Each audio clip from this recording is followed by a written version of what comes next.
Screen visible है आप लोगों को? जी सर।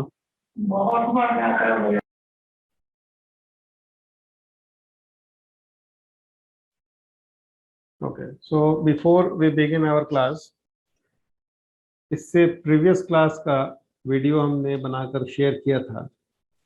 वो वीडियो लेक्चर आप लोगों ने देखा? Yes sir. ठीक है, कुछ क्वेश्चन है, डाउट है, कुछ कॉन्सेप्ट अगर उसमें से नहीं समझ में आया हो तो उसे आप लोग पूछ लीजिए। Okay, so no question from your end. इसका मतलब है कि आप लोगों को कॉन्सेप्ट समझ में आ गया है, क्योंकि पहले जो टॉपिक ऑलरेडी डिस्कस कर चुके हैं वो समझ में आ चुका, तो आगे के क्लास में आप लोगों को उतनी ज्यादा दिक्कत नहीं होगी। प्रीवियस क्लास में हम लोगों ने क्या टॉपिक देखा था? मॉर्टेलिटी क्या होती है। ठीक है, दो टॉपिक हम लोगों को देखना है। एक, मॉर्टेलिटी का कॉन्सेप्ट क्या है, और दूसरा टॉपिक जो है वो उसके डिटर्मिनेंट्स क्या हैं। कॉन्सेप्ट वाला पार्ट हम लोगों ने देख लिया है। प्रीवियस वीडियो लेक्चर जो हमने शेयर किया था आप लोगों से, उसमें ये वाला पार्ट हम लोगों ने कवर कर लिया था, कॉन्सेप्ट क्या होता है। आज के क्लास में हम लोग डिटर्मिनेंट्स देखेंगे, but before we proceed, concept को एक बार दोबारा हम लोग देख लें। मृत्यु दर क्या होती है? It refers to the frequency of death in the population. किसी भी निर्दिष्ट जनसंख्या में मृत्यु कितनी हो रही है वो मृत्यु दर कहलाता है, ये मॉर्टेलिटी कहलाता है। इसको मेजर करने के कई तरीके होते हैं, लेकिन मेनली हम लोगों ने तीन तरीका देखा था, 3 मेजर्स ऑफ मॉर्टेलिटी। सीडीआर या क्रूड डेथ रेट या स्थूल मृत्यु दर, दूसरा है लाइफ एक्सपेक्टेंसी, जन्म से जीवन की आशा, और तीसरा था इन्फेंट मॉर्टेलिटी।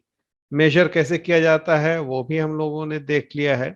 सीडीआर को हम लोग मेजर करते हैं कि एक वर्ष के दौरान पंजीकृत मृत्यु, सपोजली जनवरी 1 से लेकर के 31 दिसंबर किसी भी पर्टिकुलर ईयर में कितनी डेथ्स हुई हैं।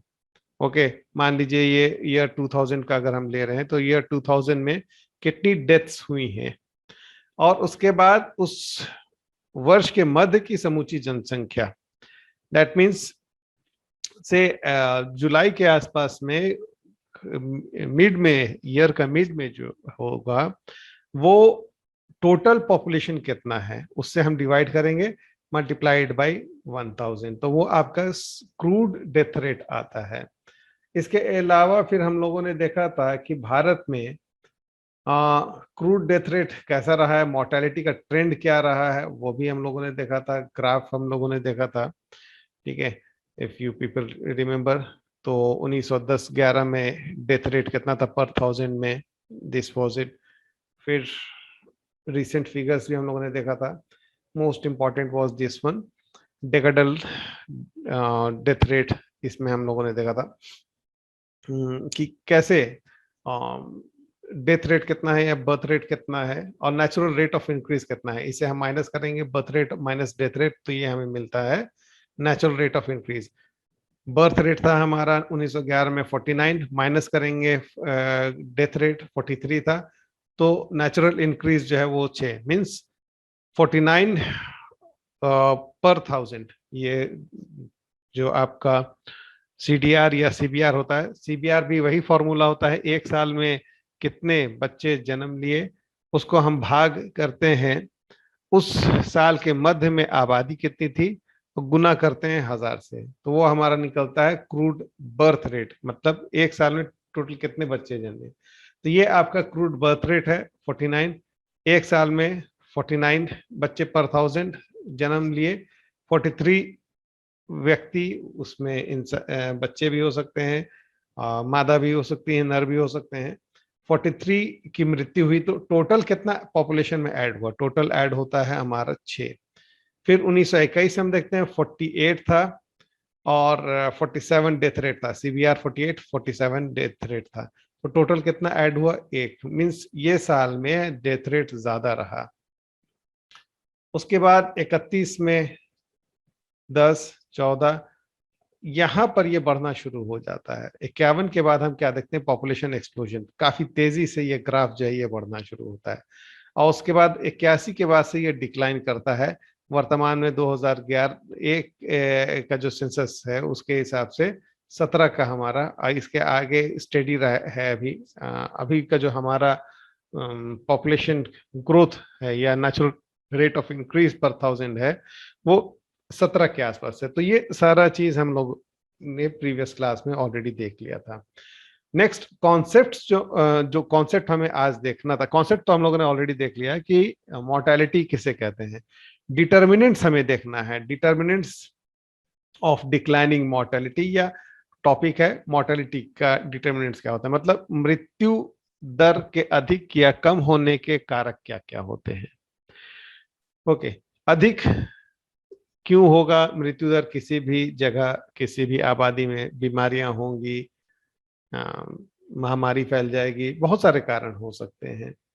ओके, और कम कैसे होगा? चिकित्सा व्यवस्था अच्छा है, टीकाकरण सही से हो रहा है। तो इतना तो मोटे तौर पर आपको भी मालूम है कि मृत्यु दर को कम कैसे किया जा सकता है और मृत्यु दर बढ़ता कैसे है। लेकिन जब आप स्नातक के स्टूडेंट हैं तो यहाँ पर केवल बेसिक इंफॉर्मेशन से आपको काम नहीं लेना होगा। जब आप एग्जाम लिखेंगे सेमेस्टर 5 का, तो उसमें एक इन डेप्थ अंडरस्टैंडिंग होनी जरूरी है कि मोर्टेलिटी का डिटर्मिनेंट्स क्या होते हैं। तो मोर्टेलिटी का डिटर्मिनेंट्स का मतलब दोनों हो गया, डिक्लाइनिंग, अगर किसी जगह डिक्लाइन कर रहा है मोर्टेलिटी तो वो किन कारणों से, और इंक्रीज अगर हो रहा, बढ़ रहा है मृत्यु दर, तो वो किन कारणों से हो रहा है। यहाँ पर हेडिंग जो दिया हुआ है डिक्लाइनिंग मोर्टेलिटी, वो इसलिए क्योंकि विगत 2 दशकों से हम क्या देख रहे हैं कि लगातार 2-3 दशकों से लगातार जो है वो मोर्टेलिटी रेट घटता चला जा रहा है। और इसके पीछे क्या रीजन है कि हमारी चिकित्सीय व्यवस्था जो है वो सुदृढ़ हुई है, टीकाकरण हुआ है, स्वास्थ्य व्यवस्था वगैरह सुदृढ़ हो चुका है, अस्पताल स्थापित हुए हैं, सरकार इसमें ध्यान दे रही है, इस कारण से ये मोर्टेलिटी रेट जो है वो घट रहा है।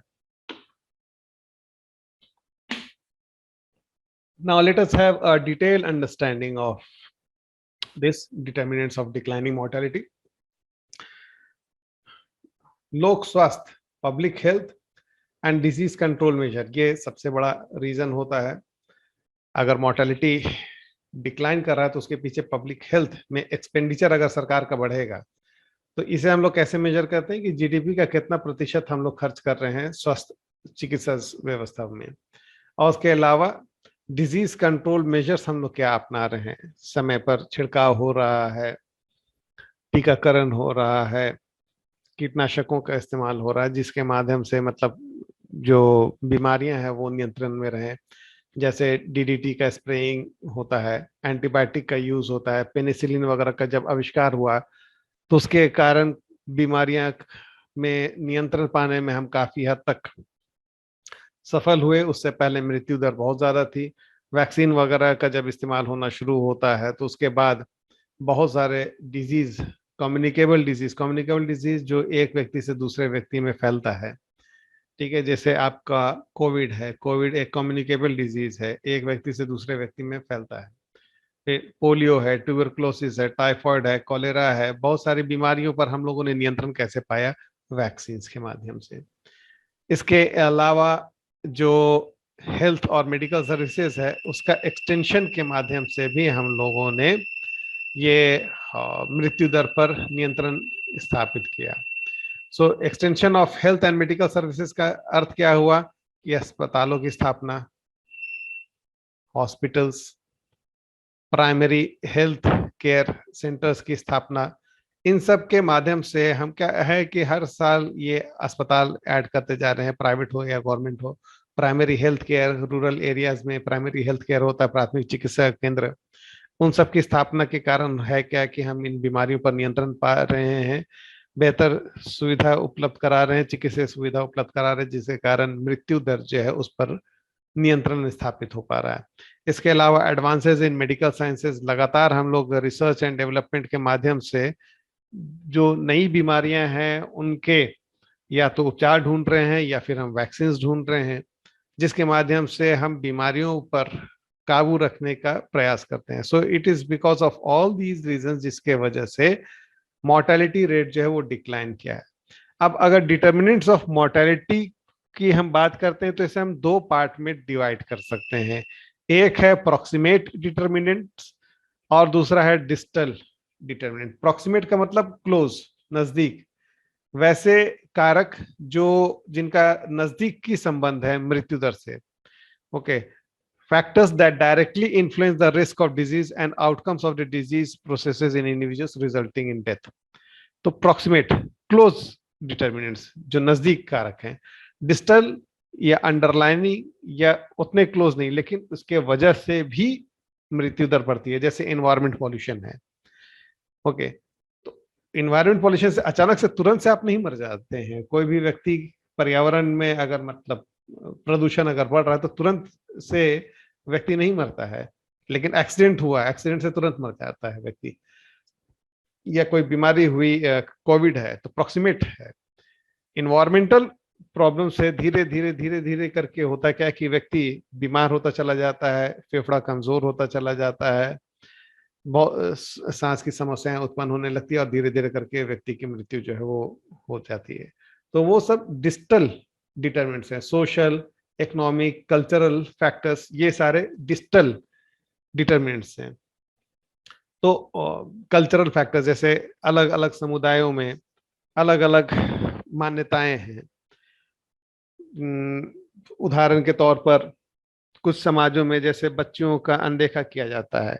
बच्चियों के पालन पोषण में, भारत में अगर हम देखें, बच्चियों के पालन पोषण में उतना ध्यान नहीं देते और बच्चों के पालन पोषण पे ज्यादा ध्यान देते हैं। बच्चियों पर के स्वास्थ्य में उतना ध्यान नहीं दिया जाता, उनके पढ़ाई लिखाई पर ध्यान नहीं दिया जाता है, खासकर ग्रामीण इलाकों में। लेकिन लड़कों के पढ़ाई लिखाई पर, उनके चिकित्सा सुविधा पर विशेष ध्यान दिया जाता है। इसके वजह से होता क्या है, ये एक सांस्कृतिक पहलू है। हमारा समाज जो है पितृसत्तात्मक है, पैट्रियार्कल सोसाइटी है, लड़कियों की अनदेखी की जाती है। इसके परिणाम स्वरूप होता क्या है कि लड़कियों की मृत्यु जो है वो जल्दी होती है या ज्यादा होती है। अगर नेचुरल रूप से देखा जाए तो बच्चियां जो है वो ज्यादा रोबस्ट होता है उनका बॉडी। लड़कियों का शरीर जो है वो बीमारियों से लड़ने के लिए ज्यादा समर्थ होता है। नेचुरल तरीके से अगर छोड़ दिया जाए लड़के और लड़कियों को, तो लड़कियों की मृत्यु दर कम होगी, लड़कों की मृत्यु दर ज्यादा होगी, क्योंकि शारीरिक रूप से लड़कियां ज्यादा मजबूत होती हैं। ये बायोलॉजिकली भी प्रूवन है। लेकिन कल्चरल रीजन से, पितृसत्तात्मक व्यवस्था से बच्चियों की अनदेखी जो होती है, उसके कारण लड़कियों की मृत्यु दर ज्यादा होती है। आर्थिक रीजन भी होते हैं। आर्थिक रीजन सबसे बड़ा रीजन में से होता है कि अगर व्यक्ति गरीब है तो उसके पास चिकित्सा सुविधा उपलब्ध नहीं है। व्यक्ति अगर धनाढ्य है, समृद्ध है, तो बीमारियों से लड़ पाने में वो बेहतर रूप से सक्षम होता है, वो बेहतर स्वास्थ्य चिकित्सा सुविधा पाने के लिए में सक्षम होता है। लेकिन अगर व्यक्ति निर्धन है, गरीब है, तो वो निर्भर करता है सरकारी अस्पताल में, जहाँ बहुत ज्यादा सुविधाएं जो है उपलब्ध नहीं होती हैं और उसके कारण से मृत्यु की संभावना वो ज्यादा होती है। सो देर आर वेरियस फैक्टर्स। ये सारे हम डिस्टल डिटर्मिनेंट्स में हम काउंट करते हैं। डिटेल में अब हम देखते हैं प्रॉक्सिमेट डिटर्मिनेंट्स क्या होते हैं और उसके बाद फिर डिस्टल डिटर्मिनेंट्स देखेंगे।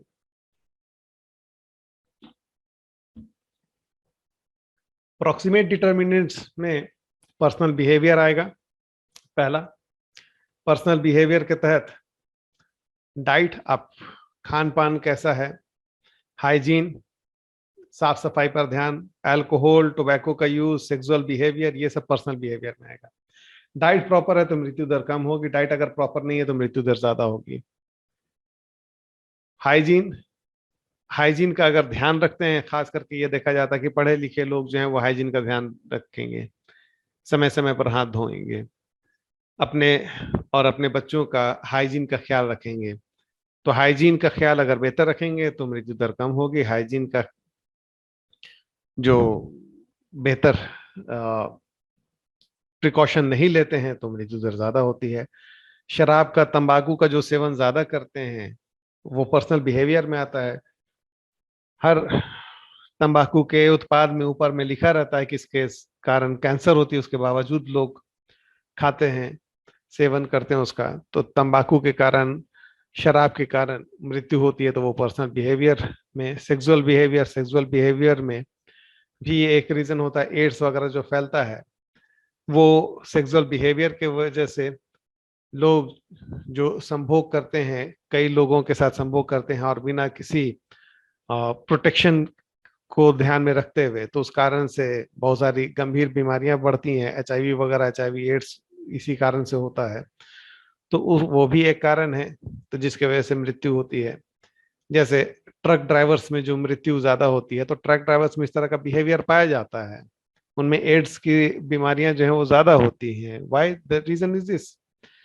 Next, environmental exposure to infectious और केमिकल और फिजिकल एजेंट्स, ऑक्यूपेशनल हजार्ड्स। कई व्यक्ति ऐसे इन्वायरमेंट में काम कर रहे होते हैं जहां they are expose to hazardous chemicals, वैसे रसायनों से संपर्क में उनका आना पड़ता है, जिस कारण से उनके शरीर पर उसका नकारात्मक प्रभाव पड़ता है और धीरे धीरे करके वो उनके मृत्यु दर में, जैसे वेल्डिंग का जो लोग काम करते हैं, तो they are expose to hazardous chemicals. ऐसे बहुत सारे रासायनिक उद्योग में जो लोग काम कर रहे हैं, they are expose to hazardous materials, उस कारण से उनकी मृत्यु बढ़ती है। Nutrition, under nutrition, micro nutrient deficiency, over nutrition, ये सब। न्यूट्रिशन कम अगर होगा, जो न्यूट्रिएंट्स आपको चाहिए वो आपके शरीर को उपलब्ध नहीं हो पा रहा है, तो आप मेल नरिश्ड होंगे, कुपोषित होंगे, और वैसे परिस्थिति में मृत्यु की संभावना ज्यादा होती है। जैसे अफ्रीकी देशों में कुपोषण एक बहुत बड़ा कारण है मृत्यु दर का। ओवर न्यूट्रिशन से भी मृत्यु होती है। ओबेसिटी, जरूरत से ज्यादा खाएंगे, बर्गर पिज्जा खाएंगे, तो उसके वजह से भी मृत्यु होती है। जैसे अमेरिकी समाज में ओवर न्यूट्रिशन, ओबेसिटी एक बड़ा कारण है मृत्यु दर का। तो अलग अलग समाजों में अलग अलग लोगों का न्यूट्रिशनल बिहेवियर होता है, वो उनके डिपेंड करता है कि वो कितने समृद्ध हैं या निर्धन है वो समाज। निर्धन है, उनको न्यूट्रिएंट्स नहीं मिल पा रहे तो भी मृत्यु। संपन्न है लेकिन उनका बिहेवियर प्रॉपर नहीं है, बिहेवियर इन द सेंस कि डाइटरी बिहेवियर, खान पान का जो बिहेवियर है वो प्रॉपर नहीं है, जरूरत से ज्यादा वो फैट मटेरियल खा रहे हैं, जिसके वजह से मोटापा बढ़ रहा है, ओबेसिटी बढ़ रही है, तो उन इस मोटापे के कारण डिजीज जो है वो ज्यादा होगा, डायबिटीज होगा, बीपी की समस्या होगी, उस कारण से मृत्यु होगी। डायबिटीज, बीपी आज की डेट में बड़े बीमारियों में से है। खास करके शहरी क्षेत्रों में कई लोग इन बीमारियों के शिकार होते हैं। फिर इंजुरीज, इंजुरीज में दोनों होगा, इंटेंशनल भी होगा, एक्सीडेंटल इंजुरीज भी होगा। इंटेंशनल का मतलब है कि हत्या अगर किसी ने किया या किसी को जानलेवा हमला किया तो उसके कारण से मृत्यु होती है, या फिर एक्सीडेंट की वजह से, हादसे की वजह से मृत्यु हो गई, तो वो भी एक रीजन होता है। Personal illness control, specific preventive and sickness care actions. बीमार तो सभी होते हैं, लेकिन बीमारी से लोग डील कैसे करते हैं वो भी एक कारण होता है। कई लोग बीमार होते हैं तो ओझा के पास जाते हैं, और दूसरे तरफ लोग जब बीमार पड़ते हैं तो वो डॉक्टर के पास जाते हैं, क्वालिफाइड डॉक्टर के पास। तो स्वाभाविक सी बात है कि अगर इलाज ओझा से कराएंगे तो मृत्यु होने की संभावना ज्यादा है, क्योंकि ये क्वालिफाइड नहीं है, ये झाड़ फूक करके क्योर करने का प्रयास करेगा, जो कि अनसाइंटिफिक तरीका है। तो these are proximate determinants of mortality.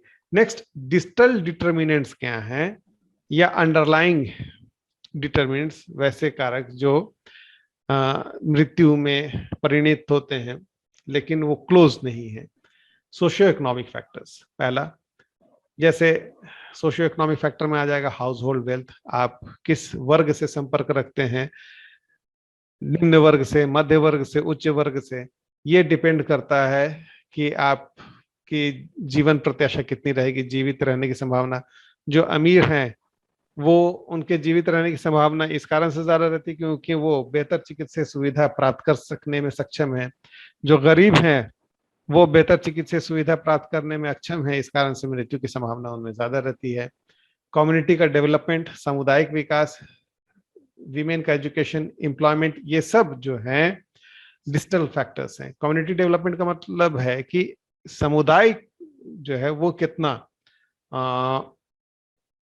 अभिस्थापित है हाइजीन के प्रति, बीमारियों के प्रति।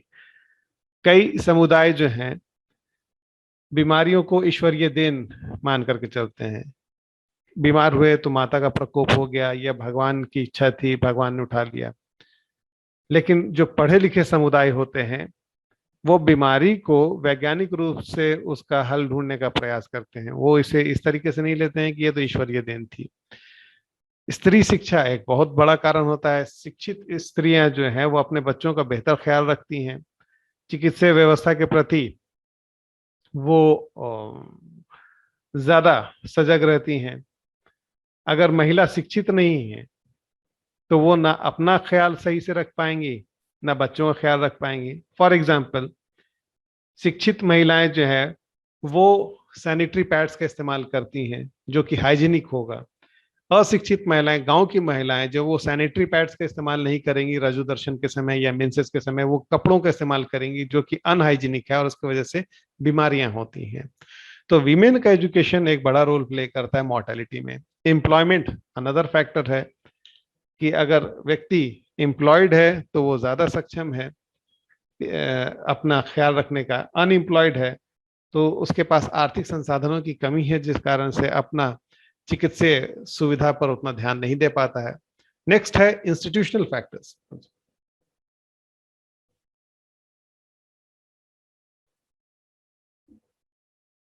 इंस्टीट्यूशनल फैक्टर्स या संस्थागत कारक। संस्थागत कारक के अंतर्गत आता है हेल्थ सिस्टम, मतलब किसी भी निर्दिष्ट समाज में, देश में, शहर में कितना चिकित्सीय व्यवस्था सुदृढ़ है, कितने अस्पताल हैं, प्राथमिक चिकित्सा केंद्र हैं, क्लिनिक्स हैं, हेल्थ रेगुलेशन कैसा है, टेक्नोलॉजिकल डेवलपमेंट कितना है। जैसे ज्यादातर टेक्नोलॉजिकल डेवलपमेंट हम क्या देखते हैं कि पश्चिमी देशों में होता है, यूरोप वगैरह में होता है, और तृतीय विश्व देश उन पर निर्भर करते हैं। डेवलपमेंट वहां पर होता है, उसके बाद फिर वहां से टेक्नोलॉजी यहाँ पर आता है। इंफॉर्मेशन प्रोग्राम्स, इंफॉर्मेशन का डिसेमिनेशन, बीमारियां तो होती हैं, हर समाज में होगी, लेकिन सरकार क्या करती है, प्रयास करती है कि बीमारियों से लोगों को अवगत कराया जाए। अब भारत सरकार जैसे स्वच्छ भारत मिशन चला रही है, तो वो क्या कर रही है कि लोगों को अवगत कराने का प्रयास किया जा रहा है कि स्वच्छता कितना जरूरी है। अगर आप स्वच्छता पर ध्यान नहीं दीजिएगा तो बीमारियां बढ़ेंगी। ओपन डिफिकेशन या खुले में शौच करने के विरुद्ध अभियान चलाया जाता है। तो सरकार ये अभियान क्यों चलाती है? क्योंकि खुले में शौच करने के कारण बीमारियां बढ़ती हैं। तो लोगों को एजुकेट करना पड़ेगा कि इस कारण आप बीमार होते हैं, पर्यावरण भी दूषित होता है। खुले में शौच करने से बेहतर है घर में शौच करें, या फिर शौचालय जो स्थापित किए जा रहे हैं वहां पर जाकर के शौच करें, ना कि खुले में करें। Environmental intervention etcetera, these are institutional factors. Environment पर अगर रेगुलेशन प्रॉपर नहीं रहेगा, वनों की कटाई अगर निर्बाध रूप से होगी, कोई उस पर नियंत्रण नहीं है, माइनिंग की एक्टिविटी पर कोई अगर नियंत्रण नहीं होगा, तो उससे होगा क्या कि पर्यावरणीय प्रदूषण जो है वो बढ़ता चला जाएगा, और इस कारण से लॉन्ग टर्म में लोगों के हेल्थ पर जो है वो नेगेटिव इम्पैक्ट पड़ेगा। Cultural factors, traditional belief about health and disease, religious values, role and status of women, ये सारे कल्चरल फैक्टर्स में आएंगे। परंपरागत रूप से जो लोगों की मान्यताएं हैं, जैसे कि हमने कहा कि कई कबीलाई समाजों में ऐसा होता है, या अशिक्षित समाजों में, या ग्रामीण इलाकों में, कि बीमारियों को वो ईश्वरीय देन के रूप में लेते हैं कि हम क्या कर सकते हैं। बीमारियां हो या बच्चे हों, बच्चों के पैदा होने को भी वो ईश्वरीय देन के रूप में लेते हैं कि बच्चे ज्यादा हैं तो वो ईश्वरीय देन है। तो वो एक सांस्कृतिक कारक है। बच्चे ज्यादा ईश्वरीय देन नहीं है, वो आपके ऊपर निर्भर करता है आप कितने बच्चे चाहते हैं। लेकिन जो लोगों की मानसिकता यह रहती है कि बच्चों को पैदा होने देना चाहिए क्योंकि वो ईश्वरीय देन है, भगवान का गिफ्ट है, इसलिए जितने बच्चे हों वो भगवान का गिफ्ट है। तो बच्चे ज्यादा होंगे तो उनका ख्याल कम रख पाइएगा, बच्चे 1 या 2 होंगे तो उनका ख्याल ज्यादा बेहतर रख पाइएगा, तो उनके स्वास्थ्य पर भी आप बेहतर ध्यान दे पाइएगा। बच्चे अगर ज्यादा होते हैं तो वैसी परिस्थिति में मृत्यु भी ज्यादा होती है। नेक्स्ट, ब्रॉडर कंटेक्स्ट में अगर देखा जाए तो इकोलॉजिकल सेटिंग हुआ, political economy, transportation, communication system, agriculture development, market, urbanisation, ये सब जो है जिम्मेदार होते हैं मृत्यु दर के लिए। अब for example transportation and communication system, ये कैसे इंपॉर्टेंट है कि एक गांव है और अस्पताल शहर में है, कम्युनिकेशन और ट्रांसपोर्ट अगर प्रॉपर नहीं होगा तो मृत्यु दर ज्यादा होगी। रोड का नेटवर्क अगर प्रॉपर नहीं होगा तो वैसे परिस्थिति में बीमार अगर व्यक्ति होगा तो उसको ले जाने में दिक्कत होगी अस्पताल में। अब हर जगह अस्पताल स्थापित कर पाना भी संभव नहीं है, हर 5 किलोमीटर में अस्पताल स्थापित कर पाना संभव नहीं है। तो है क्या कि जो रोड का नेटवर्क है वो प्रॉपर होना चाहिए। आप लोगों ने माझी के बारे में सुना होगा, माउंटेन मैन, जो झारखंड से ही है। उन्हें किस लिए जाना जाता है कि उन्होंने एक पहाड़ को अकेले उन्होंने तोड़ दिया था। क्यों तोड़ा था? क्योंकि उनकी पत्नी की मृत्यु हो गई थी, उनकी पत्नी बीमार थी और अस्पताल ले जाना था उनको। अस्पताल ले जाने के लिए बीच में जो है उन्हें पहाड़ से होकर के जाना पड़ता था। कई बार उन्होंने आवेदन दिया लेकिन सरकार ने उस पर सुनवाई नहीं की, तो ये व्यक्ति जो है ये पहाड़ को तोड़ करके बीच में से एक रास्ता निकाल लिया, सो दैट कि उनकी पत्नी की तो मृत्यु हुई लेकिन और किसी की मृत्यु ना हो इस प्रकार से, और लोगों को शहर जाने में, अस्पताल जाने में सुविधा हो। इस कारण से उन्होंने ये पहाड़ को काटा और इस कारण से उन्हें माउंटेन मैन नाम से जाना जाता है। सो ट्रांसपोर्ट एंड कम्युनिकेशन सिस्टम जो है वो भी इंपॉर्टेंट है। Communication system in the sense कि आप सपोजिटली आप इंटरनेट के माध्यम से, आईटी के माध्यम से डॉक्टर से परामर्श ले सकते हैं, जिसे हम लोग कहते हैं टेलीपैथी, ठीक है, या टेलीमेडिसिन। अब कोविड का टाइम जब हुआ तो उस समय डॉक्टर्स कम पड़ गए, मरीज ज्यादा थे, तो वैसे में डॉक्टर्स क्या कर रहे थे कि वो भी फोन के माध्यम से परामर्श दे रहे थे। सिम्टम्स क्या है, रिपोर्ट अगर जांच करवाया है तो वो रिपोर्ट सुन करके या फिर व्हाट्सएप में देख करके उसके माध्यम से वो उपचार करते। तो ये भी एक कम्युनिकेशन सिस्टम के तहत में आएगा कि अगर आईटी का हमारा जो ये है सेटअप है वो हमारा स्ट्रांग है, गांव गांव तक अगर हमारा नेट व्यवस्था अगर पहुंचा हुआ है, तो वैसे में हम अस्पताल अगर वहां पर नहीं भी है तो भी हम लोग टेलीमेडिसिन के माध्यम से वहां तक पहुंच सकते हैं। So this was about proximate and distal determinants with regard to mortality. Next जो हम लोग देखेंगे 10 important determinants of mortality. Mortality के 10 महत्वपूर्ण कारक क्या हैं?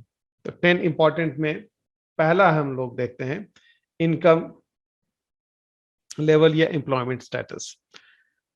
इनकम अगर बेहतर है तो मोर्टेलिटी रेट, वैसे वर्ग जिनका इनकम बेहतर है उनमें मोर्टेलिटी रेट कम होता है। वो वर्ग जिनका इनकम लेवल कम है, एम्प्लॉयमेंट नहीं है, उनमें मोर्टेलिटी ज्यादा होता है।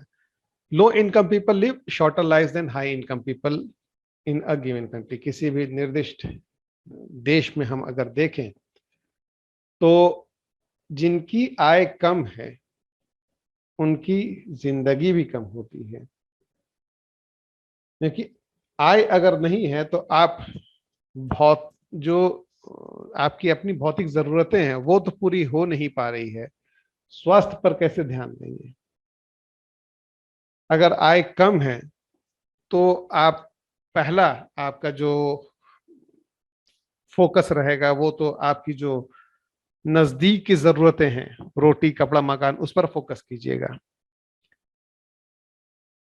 आप विटामिन्स लेने का नहीं सोचेंगे कि हम विटामिन्स लें या डॉक्टर से हम परामर्श लें या बीच बीच में हम अपना ब्लड टेस्ट कराते रहें यह जानने के लिए कि कहीं कोई बीमारी तो नहीं है, या हम जिम जाएं, एक्सरसाइज करें, बेहतर चिकित्सा सुविधा लेने का प्रयास करें। एक गरीब है, अगर लेबरर है, कुली है, किसान है, वो 500 रुपये देकर डॉक्टर को दिखाने में उतना सामर्थ्य नहीं होगा, क्योंकि वो 500 रुपये तो उसका दिन भर कमाई है। तो उसे लगता है कि 500 रुपया वो डॉक्टर 10-15 मिनट देखेगा और 500 रुपये ले लेगा, तो वो डॉक्टर के पास नहीं जाएगा, वो ओझा के पास जाएगा। सो इनकम एक बड़ा कारण होता है मॉर्टेलिटी के पीछे।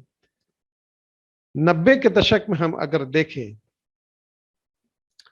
तो more than 500,000 child deaths in developing countries could be attributed to poor economic performance in the 80s।